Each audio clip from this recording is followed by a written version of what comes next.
Iniciamos hoje o livro de Êxodo, que conta sobre o fim da escravidão, do capítulo 1 ao capítulo 11. O capítulo 1 conta a história da opressão dos hebreus no Egito, do versículo 1 ao versículo 22. No capítulo 2, conta a história do nascimento de Moisés, do versículo 1 ao versículo 10, e a fuga de Moisés para Madiã, do versículo 11 ao versículo 25. Opressão dos hebreus no Egito. Eis que nomes dos filhos de Israel que vieram para o Egito com Jacó, cada um com sua família: Ruben, Simeão, Levi, Judá, Isacar, Zabulon, Benjamim, Dá, Neftali, Gade e Aser. Todas as pessoas saídas de Jacó eram em número de 70. José estava já no Egito. E morto José, assim como todos os seus irmãos e toda aquela geração, os israelitas foram fecundados e multiplicaram-se, tornando-se tão numerosos e tão fortes que a terra ficou repleta deles. Entretanto, subiu ao trono do Egito um novo rei, que não tinha conhecido José.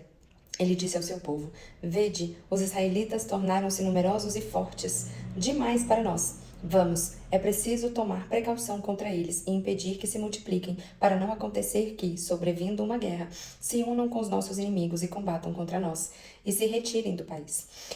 Estabeleceu, pois, sobre eles feitores para acobrunhá-los com trabalhos penosos. Eles construíram para o faraó as cidades de Pitom e Ramsés, que deviam servir de entreposto. Quanto mais os oprimiam, porém, tanto mais eles se multiplicavam e se espalhavam, a ponto de que os egípcios os aborrecessem.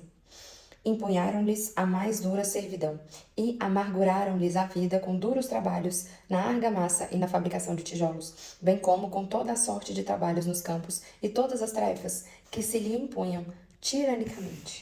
O rei do Egito dirigiu-se igualmente às parteiras dos hebreus. Uma se chamava Séfora e a outra Fua, e disse-lhes: Quando assistirdes as mulheres dos hebreus e as virdes sobre o leito, se for um filho, matai-o, mas se for uma filha, deixai-a viver. Mas as parteiras temiam a Deus e não executaram as ordens do rei do Egito, deixando viver os meninos. O rei mandou-as chamar, então disse-lhes: Por que agistes assim e deixaste viver os meninos? Porque responderam elas ao faraó: As mulheres dos hebreus não são como as dos egípcios, elas são vigorosas e já dão à luz antes que chegue a parteira. Deus beneficiou as parteiras. O povo continuou a multiplicar-se e espalhar-se, porque elas haviam temido a Deus. Ele fez prosperar suas famílias. Então o faraó deu esta ordem a todo o seu povo: Todo menino que nascer, vós o atirareis ao Nilo, deixareis, porém, viver todas as meninas. Capítulo 2. Nascimento de Moisés. Um homem da casa de Levi tinha tomado por mulher uma filha de Levi, que concebeu e deu à luz a um filho. Vendo que era formoso, escondeu-o durante 3 meses. Mas não podendo guardá-lo, ocultou por mais tempo. Tomou uma cesta de junco, untou-a de betume e piche, colocou dentro o menino e depô-lo à beira do rio, no meio dos carniços. A irmã do menino ficou parada a alguma distância para ver o que lhe havia de acontecer. Ora, a filha do faraó desceu ao rio para se banhar, enquanto suas criadas passeavam à beira do rio. Ela viu a cesta no meio dos juncos e mandou uma de suas criadas buscá-la. Abriu-a e viu dentro o menino que chorava, e compadeceu-se. É um menino dos hebreus, disse ela. Veio então a irmã do menino e disse à filha do faraó: Queres que vá procurar entre as mulheres dos hebreus uma ama de leite para amamentar o menino? Sim, disse a filha do faraó.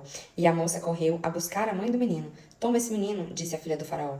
Amamenta-o, te darei o teu salário. A mulher tomou o menino e o amamentou. Quando o menino cresceu, ela o conduziu à filha do faraó, que o adotou como seu filho, e disse o nome de Moisés. Porque, disse ela, eu o salvei das águas. Fuga de Moisés para Madiã. Moisés cresceu. Um dia em que saíra por acaso para ir ter com seus irmãos, foi testemunha de seus duros trabalhos e viu um egípcio ferindo um hebreu dentre seus irmãos. Moisés, voltando-se para um e outro lado, e vendo que não havia ali ninguém, matou o egípcio e ocultou-o na areia. Saindo de novo no dia seguinte, viu 2 hebreus que estavam brigando, e disse ao culpado: Por que feres teu companheiro? Mas o homem respondeu-lhes: Quem te constituiu chefe e juiz de nós? Queres, porventura, matar-me como mataste o egípcio?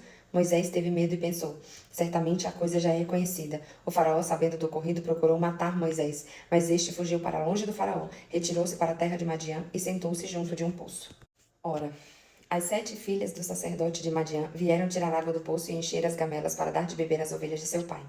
Sobrevindo então alguns pastores, as expulsavam. Moisés, porém, tomou sua defesa e deu de beber ao seu rebanho. E voltando elas para junto de Raguel, seu pai, este disse-lhes: Por que voltais hoje tão cedo? Elas responderam: Um egípcio nos protegeu contra alguns pastores, e além disso tirou água a ele mesmo e deu de beber aos animais. Onde está ele? Perguntou às suas filhas. Por que o deixastes partir? Chamai-o para que coma alguma coisa. Moisés aceitou ficar em casa desse homem, o qual lhe deu por mulher sua filha Séfora.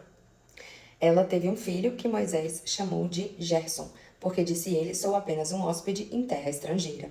Muito tempo depois, morreu o rei do Egito. Os israelitas, que gemiam ainda sob o peso da servidão, clamaram, e do fundo de sua escravidão subiu o seu clamor até Deus. Deus ouviu seus gemidos e lembrou-se de sua aliança com Abraão, Isaque e Jacó. Olhou para os israelitas e reconheceu-os. Momento aprendizagem advindo da palavra de Deus. É praticamente um trava-línguas. Acabronhamos, vem do verbo acabronhar, que significa ocasionar ou ser objeto de tristeza, de desalento, de entristecer-se, né, desatentar-se, causar abatimento, prostrar-se. No sentido bíblico, é causar humilhação, mágoa. Minha interpretação, né? Sobre a opressão dos hebreus no Egito, a melhor coisa que a hereditariedade de José fez foi ir embora do Egito, né? Porque depois que José morreu, José era o governador. Eles perderam seu protetor.